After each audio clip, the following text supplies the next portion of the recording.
¿Qué está haciendo?, preguntó Clay a Tom McCourt. No lo toque. Puede que sea, no sé, contagioso. No voy a tocarlo, replicó Tom, pero necesito mi zapato. El zapato yacía cerca de los dedos extendidos de la mano izquierda del chiflado, algo apartado de la lluvia de sangre. Tom asió con delicadeza la parte posterior y tiró del zapato.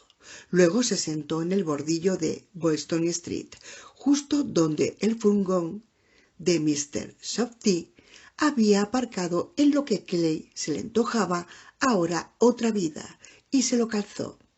Los cordones están rotos, constató. Ese maldito chiflado ha roto los cordones. Y de nuevo se echó a llorar. Áteselos como pueda, sugirió Clay. Acto seguido intentó liberar el cuchillo de carnicero de la carpeta. El chiflado lo había clavado con mucha fuerza, por lo que Clay se vio obligado a moverlo arriba y abajo para sacarlo. Tras una serie de tirones, el arma salió a regañadientes y entre unos sonidos de papel desgarrado que le partieron el corazón. No cesaba de preguntarse cuál de sus personajes habría salido peor parado. Era un pensamiento estúpido, fruto del estado de shock en que se encontraba, pero no podía evitarlo. ¿No puede atárselos más abajo?, propuso el hombrecillo. Sí, creo que... Clay llevaba un rato oyendo una suerte de zumbido de mosquito que en ese momento se intensificó un tanto. Tom alzó la vista desde su posición en el bordillo. Clay se movió. El pequeño convoy de coches de la policía de Boston, que acababa de alejarse del Four Seasons, se detuvo ante el City Lights y el Duck Boat destrozado con las luces encendidas. Varios policías se asomaron a las ventanillas en el instante en que un avión privado de tamaño medio, tal vez un Cessna o lo que la gente llamaba un Twin Bonanza, Clay no sabía nada de aviones, planeaba despacio sobre los edificios entre el puerto de Boston y el parque, perdiendo altitud. El avión se ladeó como borracho sobre el parque, de modo que el ala más baja casi rozó la copa de un árbol reluciente de hojas otoñales, y enfiló Charles Street como si el piloto hubiera decidido que aquella era su pista de aterrizaje.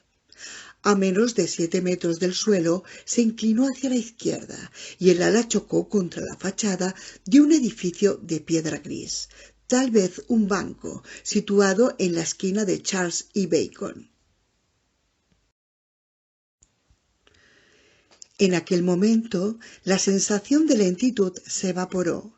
El avión hizo una pirueta alrededor del ala atrapada como un acróbata enloquecido. Se empotró en el edificio de ladrillo rojo situado junto al banco y desapareció en una cegadora bola de fuego rojo anaranjado. La ola expansiva del impacto azotó el parque y los patos alzaron el vuelo en busca de cobijo. Clay bajó la vista y comprobó que tenía el cuchillo de carnicero en la mano. Había conseguido sacarlo del todo mientras él y Tom McCourt presenciaban el accidente del avión. Restregó ambos filos contra la pechera de su camisa, procurando no cortarse. Ahora era él a quien le temblaban las manos. Luego se lo encajó con sumo cuidado bajo el cinturón hasta el mango. Al hacerlo le sacudió a la memoria uno de sus primeros cómics, un poco infantil, pero cierto. Joxer el pirata, a vuestro servicio, hermosura, murmuró. ¿Qué?, preguntó Tom. Estaba de pie junto a Tom, con la mirada clavada en la conflagración al otro lado del parque Boston Common. Solo la cola del avión sobresalía de la bola de fuego. En ella se veía el número de serie, LN6409B, y encima lo que parecía el logotipo de algún equipo deportivo. pero ambas cosas no tardaron en desaparecer con el resto. Al poco percibió las primeras olas de calor contra el rostro. Nada, respondió al hombrecillo del traje de tweed. Abrámonos. ¿Eh? Que nos larguemos. Ah, vale. Clay echó a andar a lo largo del costado norte del parque, en la misma dirección en que caminaba a las 3 de la tarde, 18 minutos y una eternidad antes. A Tom McCourt le costaba no quedarse rezagado, pues en verdad era un hombre muy menudo. «Dígame una cosa», preguntó a Clay. «¿Tiene por costumbre decir tonterías?» «Desde luego», asintió Clay. «Pregúntele a mi mujer». «¿A dónde vamos?», quiso saber Tom. «Yo me dirigía al metro», explicó mientras señalaba un kiosco pintado de verde a una manzana de distancia, alrededor del cual se agolpaba una pequeña multitud. «Pero ahora no sé si estar bajo tierra es buena idea». «Lo mismo digo», convino Clay. «Tengo una habitación en un hotel llamado Atlantic Avenue Inn, a unas 5 manzanas de aquí». «Creo que lo conozco», exclamó Tom, más animado. «De hecho, está en Loudon, a la vuelta de la esquina de Atlantic». «Exacto. Podemos ir allí y poner el televisor. Además, quiero llamar a mi mujer». «¿Por el teléfono de la habitación?» «Sí, señor, por el teléfono de la habitación. Ni siquiera tengo móvil». «Yo sí, pero me lo he dejado en casa porque está estropeado». Rafe, mi gato, lo tiró del mármol de la cocina. Tenía intención de comprarme uno nuevo hoy mismo, pero, oiga, señor Riddle, llámeme Clay. Vale, Clay, ¿está seguro de que el teléfono de su habitación es seguro? Clay se detuvo en seco. Ni siquiera se había planteado la posibilidad de que no fuera así. Pero si la red fija no era segura, ¿qué alternativa les quedaría? Estaba a punto de decírselo a Tom cuando de repente estalló una pelea junto a la parada del metro. Se oyeron gritos de pánico, chillidos y de nuevo aquel parloteo ininteligible que ahora ya reconocía como el sello de la locura. La pequeña multitud, apiñada en torno al kiosco y la escalera que descendía a la estación, se disolvió. Algunos corrieron hacia la calle, 2 de ellos abrazados y mirando de vez en cuando por encima del hombro. Muchos, casi todos en realidad, se dispersaron por el parque en todas direcciones, lo que entristeció a Clay. Por alguna razón, ver a 2 personas abrazadas lo había aliviado un poco. Junto a la estación quedaban 2 hombres y 2 mujeres. Clay estaba bastante seguro de que eran ellos quienes habían ahuyentado al resto al salir de la estación. Mientras Clay y Tom los observaban a media manzana de distancia, los 4 se enzarzaron en una pelea caracterizada por la violencia histérica y absoluta que ya había presenciado ese día, pero sin patrón discernible alguno. No luchaban 3 contra 1, 2 contra 2, ni chicos contra chicas. De hecho, una de las chicas era una mujer que aparentaba 60 y tantos años, de figura robusta y peinado sensato, que le recordó a varias maestras a las que conocía y que estaban a punto de jubilarse. Peleaban con las manos, puños, uñas y dientes, profiriendo gruñidos y gritos mientras rodeaban los cuerpos de alrededor de media docena de personas, tendidas en el suelo, inconscientes o tal vez muertas. Uno de los hombres tropezó con una pierna extendida y cayó de rodillas. La más joven de las 2 mujeres se arrojó sobre él. El hombre, arrodillado, recogió algo del suelo, junto a la escalera. Clay comprobó sin sorpresa alguna que se trataba de un teléfono móvil y lo estrelló contra el rostro de la mujer. El móvil se hizo pedazos, abriéndole la mejilla y provocando una hemorragia que le manchó el hombro de la chaqueta. La mujer lanzó un grito, pero no de dolor, sino de rabia. asió las orejas del hombre arrodillado como si fueran las asas de una vasija, apoyó las rodillas sobre su regazo y lo empujó hacia la penumbra de la escalera del metro. Ambos desaparecieron entrelazados en un abrazo mortífero, retorciéndose como gatos en celo. «Vamos», murmuró Tom, tironeándole de la camisa con peculiar delicadeza. «Vamos, al otro lado de la calle. Vamos». Clay se dejó conducir hasta la acera opuesta de Boylston Street. Supuso que Tom McCourt miraba por donde iba o bien que tuvo suerte porque en cualquier caso llegaron al otro lado sanos y salvos. Se detuvieron de nuevo ante la librería Colonial, lo mejor de ayer y de hoy, y siguieron con la mirada a la inesperada vendedora de la batalla del metro, que caminaba hacia el parque en dirección al avión estrellado, con gotas de sangre resbalándole por las puntas del cabello gris modelo tolerancia cero hacia el cuello. A Clay no le sorprendió en absoluto que la vencedora resultara ser la señora con pinta de bibliotecaria o profesora de latín a punto de jubilarse. Había dado clase junto a varias de aquellas mujeres y las que llegaban a esa edad en activo solían ser casi indestructibles.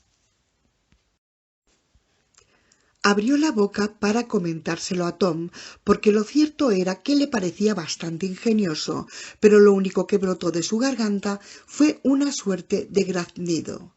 Asimismo, se le había nublado la visión. Por lo visto, Tom McCourt, el hombrecillo del traje de tweed, no era el único con problemas lagrimales. Clay se enjugó los ojos e intentó hablar de nuevo, pero tan solo consiguió emitir un sonido inarticulado a caballo entre el graznido y el sollozo. «No pasa nada», le tranquilizó Tom. «Es mejor desahogarse». Y así, de pie ante una tienda repleta de libros viejos, en torno a una máquina de escribir Royal muy anterior a la era de la comunicación móvil, Clay se desahogó. Lloró por la mujer traje chaqueta, por el duendecillo rubio y el duendecillo moreno, y lloró por sí mismo, porque Boston no era su hogar, y su hogar nunca le había parecido tan lejano como en aquel instante. 6. Más allá del parque, Boylston Street se estrechaba y aparecía tan congestionada de vehículos, tanto accidentados como simplemente abandonados, que ya no tuvieron que preocuparse por limusinas suicidas ni dashboards enloquecidos, lo cual constituía un alivio. A su alrededor, el estruendo de los choques y las explosiones continuaba como una fiesta de Nochevieja en el infierno. Cerca de ellos, el ruido también era ensordecedor, sobre todo por culpa de las alarmas de los coches y las antirrobo, pero la calle en sí parecía sobrecogedoramente desierta, al menos de momento. «Busquen refugio», les había advertido el agente Ulrich Aslan. «Hasta ahora han tenido suerte, pero eso puede cambiar».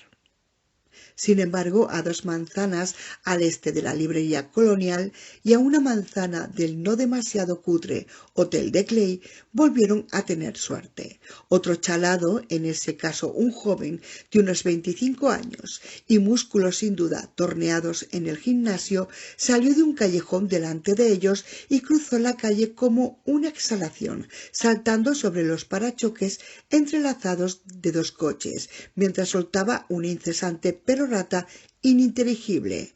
En cada mano tenía una antena de coche y las blandía en el aire como dagas mientras proseguía su avance mortífero.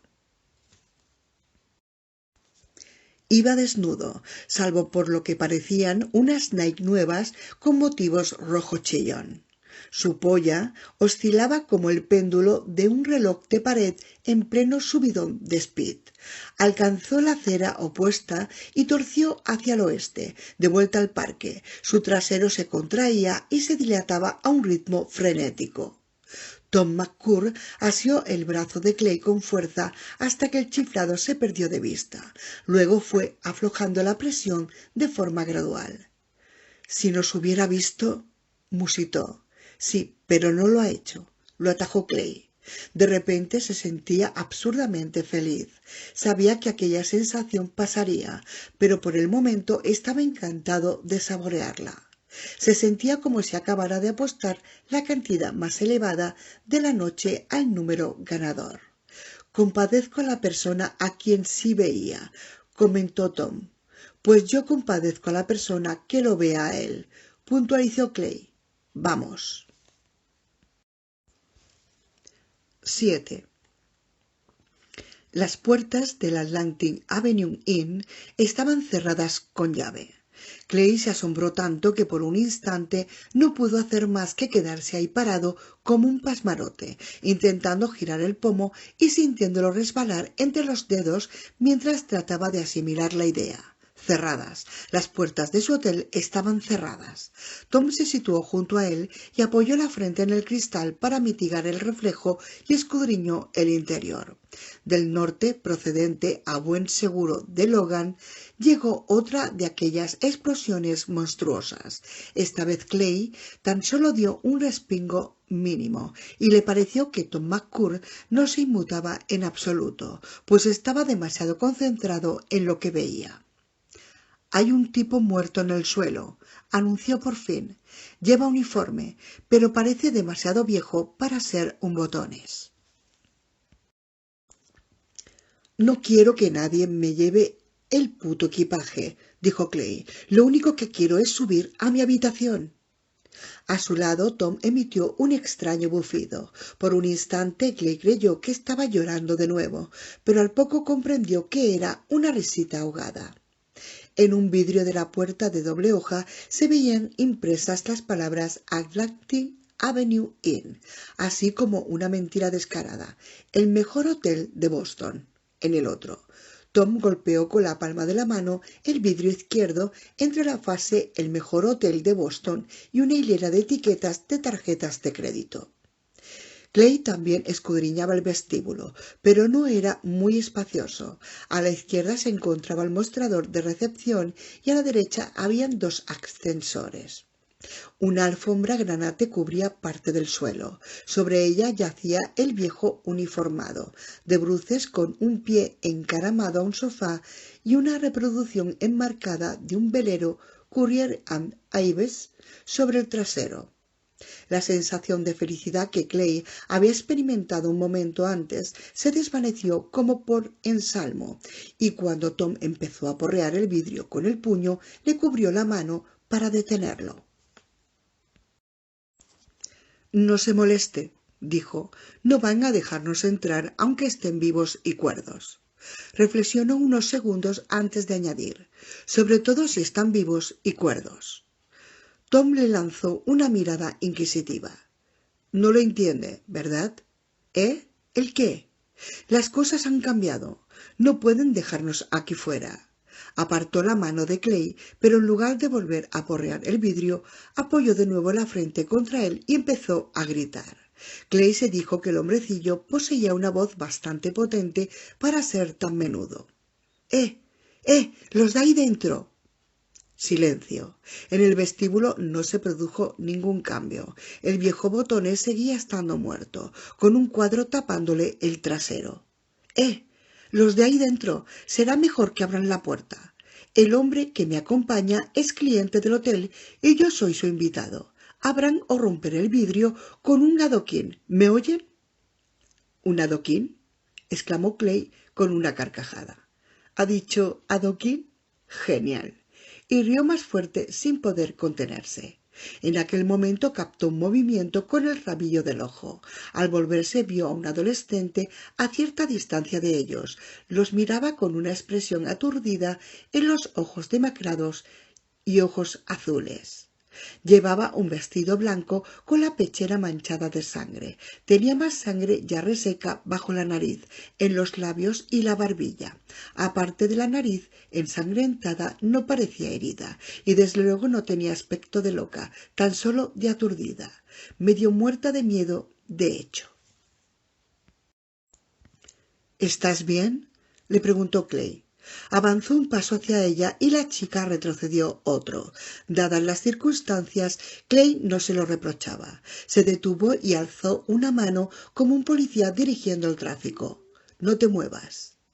Tom se volvió un instante y luego siguió aporreando la puerta, esta vez con fuerza suficiente para que el vidrio temblara en su viejo marco de madera y distorsionara su reflejo. «Es su última oportunidad. Vamos a entrar».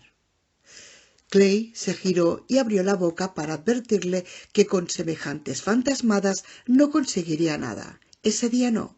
Pero en aquel instante una cabeza calva emergió tras el mostrador de recepción. Fue como ver un periscopio emerger a la superficie del mar. Clay reconoció aquella cabeza antes aún de ver la cara. Pertenecía al recepcionista que lo había registrado el día anterior, el que le había sellado el ticket del aparcamiento situado a una manzana del hotel, al mismo que le había indicado el camino al hotel Coldplay Square aquella mañana. El recepcionista se quedó tras el mostrador y Clay sostuvo en alto la llave de su habitación con el llavero de plástico verde del hotel colgando de ella. También le mostró la carpeta de dibujo con la esperanza de que la reconociera. Quizá la reconoció, aunque lo más probable era que concluyera que no tenía elección. En cualquier caso, salió por la abertura situada en el extremo más alejado del mostrador y atravesó el vestíbulo a buen paso, esquivando el cadáver. Clay Riddle pensó que tal vez estaba contemplando la primera carrera realizada a regañadientes de su vida. Al llegar junto a la puerta, el recepcionista paseó la mirada entre Clay y Tom. Si bien no pareció tranquilizarle demasiado lo que veía, se sacó un llavero del bolsillo, rebuscó entre las llaves hasta dar con una y la introdujo en la cerradura.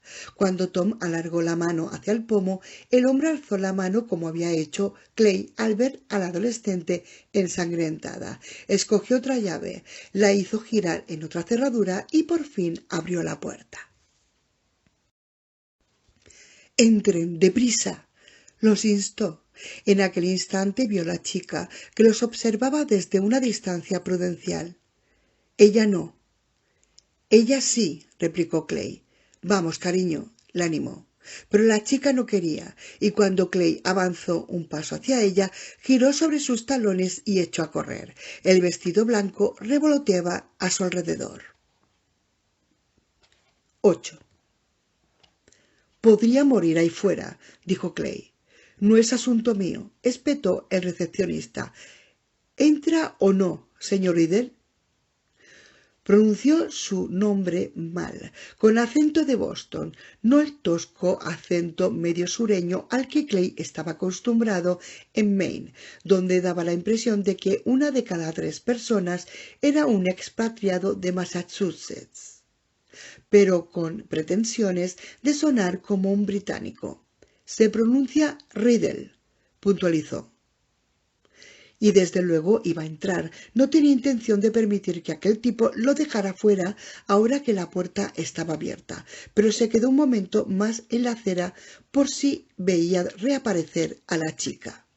«Vamos», le instó Tom en voz baja, «no se puede hacer nada». Y estaba en lo cierto, no se podía hacer nada. Eso era lo más terrible. Clay siguió a Tom y el recepcionista volvió a cerrar con doble llave las puertas del Atlantic Avenue Inn, como si eso bastara para salvaguardarlos del caos imperante en las calles. 9. «Es Franklin», explicó el recepcionista mientras esquivaba una vez más el cadáver del hombre uniformado tendido de bruces en el suelo. «Parece demasiado viejo para ser un botones», había comentado Tom al mirar por el vidrio de la puerta, y Clay consideró que tenía razón. Era un hombre menudo de espesa melena blanca. Por desgracia para él, la cabeza sobre la que con toda probabilidad seguía creciendo aquella frondosidad, el pelo y las uñas, tardaban en enterarse de las cosas, o eso había leído Clay en alguna parte, estaba ladeada en un ángulo imposible, como sucede con los ahorcados. Llevaba 35 años en el hotel, como sin duda contaba a todos los clientes a los que recibía, en la mayoría de los casos 2 veces. El acento del hombre le estaba atacando los nervios. Pensó que, de haber sido un pedo, habría sido de los que suenan como un matasueras en boca de un niño asmático. Salió un tipo del ascensor, explicó el recepcionista. Había cruzado de nuevo la abertura para volver a instalarse tras el mostrador, el lugar donde por lo visto se sentía más cómodo. La lámpara de mesa le iluminaba el rostro y Clay advirtió que estaba pálido en extremo. Era uno de los locos. Franklin tuvo la mala suerte de estar justo delante del ascensor en ese momento.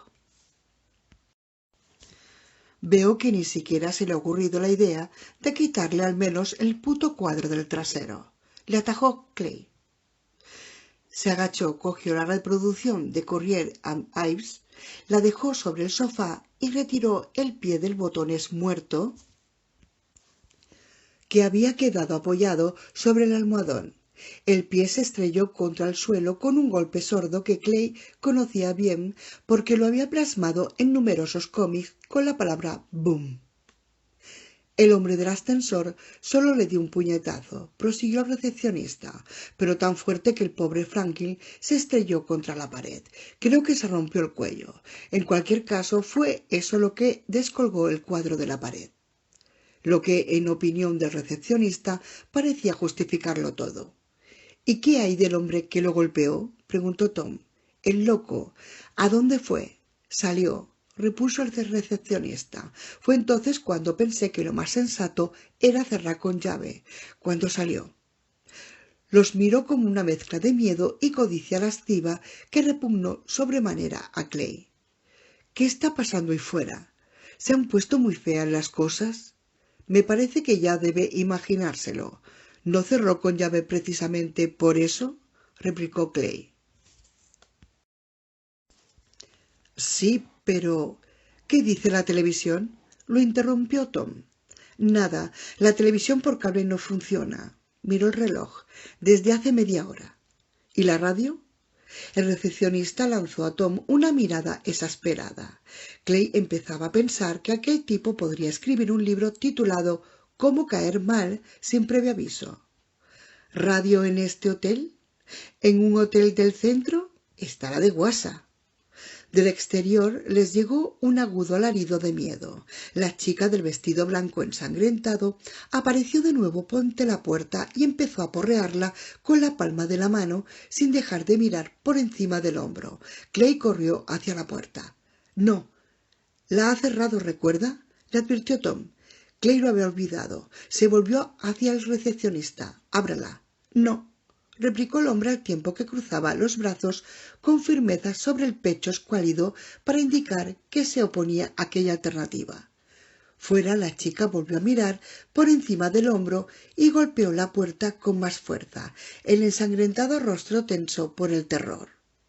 Clay se sacó el cuchillo del cinturón. Casi había olvidado su existencia y se asomó al comprobar con qué rapidez y naturalidad le acudía de nuevo la memoria. «Abra, hijo puta», espetó al recepcionista, «o le rebano el cuello». 10. «No hay tiempo», chilló Tom. Sin perder un instante, agarró una de las sillas de respaldo alto, imitación reina Ana, que flanqueaban el sofá del vestíbulo, y corrió con ella patas arriba hacia la puerta principal. La chica lo vio acercarse y retrocedió un paso, llevándose ambas manos al rostro para protegérselo. En ese momento su perseguidor apareció ante la puerta. Era un tipo inmenso con aspecto de obrero de la construcción, tripa enorme, que le abombaba la camiseta amarilla y una grasienta cola de caballo canosa que le rebotaba contra la espalda. Las patas de la silla se estrellaron contra el vidrio de la puerta. Las dos patas izquierdas atravesaron las palabras Atlantic Avenue Inn y las dos derechas el mejor hotel de Boston. Las de la derecha golpearon al grueso hombro izquierdo envuelto en tela amarilla del hombre justo en el instante en que éste aferraba a la chica por el cuello. La cara inferior del asiento quedó encallada en la estructura central de la puerta doble y Tom McClure trastabilló aturdido. El obrero de la construcción parloteaba enloquecido en aquella lengua ininteligible y la sangre empezaba a correrle por la piel pecosa del bíceps izquierdo. La chica había conseguido zafarse de él, pero tropezó y cayó al suelo, medio cuerpo sobre la acera y el resto sobre la rejilla del alcantarillado, gritando de dolor y miedo. Clay estaba de pie bajo uno de los marcos de la puerta ahora hecha añicos, sin recordar cómo había llegado hasta allí y recordando a duras penas haber apartado la silla. Cabronazo! —gritó. Experimentó una punzada de satisfacción al ver que el parloteo incomprensible del hombretón cesaba por un instante. —Sí, tú —prosiguió Clay—, estoy hablando contigo.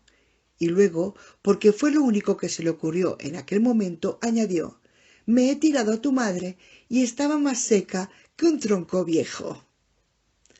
El corpulento chiflado de la camiseta amarilla gritó algo que se parecía sobrecogedoramente a lo que había gritado la mujer traje chaqueta junto antes de morir, algo así como «rast», y se volvió hacia el edificio al que de repente le habían salido dientes, voz y ganas de atacarlo. Viera lo que viese, a buen seguro no sería un tipo sudoroso y enfurecido con un cuchillo de carnicero en la mano y asomando a un rectángulo de madera que hasta unos segundos antes había sostenido un vidrio, porque Clay no tuvo necesidad de atacar. El hombre de la camiseta amarilla se abalanzó sobre la hoja del cuchillo. El acero sueco se deslizó con facilidad en el rollo de carne quemada por el sol sobre el que descansaba el mentón, y de inmediato brotó de la herida un potente chorro de sangre. La sangre empapó la mano de Clay y un baño increíblemente caliente, casi tanto como café recién hecho. Le pareció y tuvo que contener el impulso de apartarse. Lo que hizo fue seguir empujando hasta que la hoja del cuchillo encontró resistencia. El acero vaciló un instante, pero testarudo como era, siguió desgarrando músculo y cartílago hasta que por fin salió por la nuca del hombretón. El tipo cayó hacia adelante sin que Clay pudiera frenarlo con una sola mano, ni hablar, porque debía de pesar 140 o 150 kilos, y por un momento quedó apoyado contra la puerta como un borracho contra una farola, los ojos castaños saliéndosele de las órbitas, la lengua manchada de nicotina colgando a un lado de la boca, el cuello convertido en una fuente sin fin. Al cabo de unos instantes las piernas se negaron a seguir sosteniéndolo y cayó desplomado al suelo. Clay aferró con fuerza la empuñadura del cuchillo y se sorprendió al comprobar la facilidad con que abandonaba el cuerpo del hombre. Fue mucho más fácil que liberarlo del cuero y el cartón reforzado de la carpeta de dibujo. Una vez reducido el chiflado, Clay vio de nuevo a la chica, una rodilla apoyada en la acera y la otra sobre la rejilla, gritando tras la cortina de cabello que le cubría el rostro. «Tranquila, cariño», musitó, «tranquila». Pero la muchacha siguió gritando. 11. Se llamaba Alice Maxwell. Consiguió explicarles por fin. Asimismo, les dijo que ella y su madre habían viajado a Boston en tren desde Boxford para ir de compras, algo que hacían a menudo los miércoles, lo que ella denominaba su día corto en el instituto. Les contó que se había apeado del tren en South Station para coger un taxi. El taxista llevaba un turbante azul. Les dijo que el turbante azul era lo último que recordaba hasta que el recepcionista calvo abrió por fin la puerta destrozada del Atlantic Avenue Inn para dejarla entrar. Clay creía que recordaba más cosas, sobre todo por el modo en que se puso a temblar cuando Tom McClure le preguntó si ella o su madre llevaban teléfono móvil. Alice aseguró que no lo recordaba, pero Clay estaba convencido de que una de las dos llevaba, o tal vez ambas. Hoy en día parecía que todo el mundo tenía móvil, y él no era más que la excepción que confirmaba la regla. Y luego estaba Tom, que quizá debía su vida al hecho de que su gato hubiera tirado el suyo del mármol de la cocina.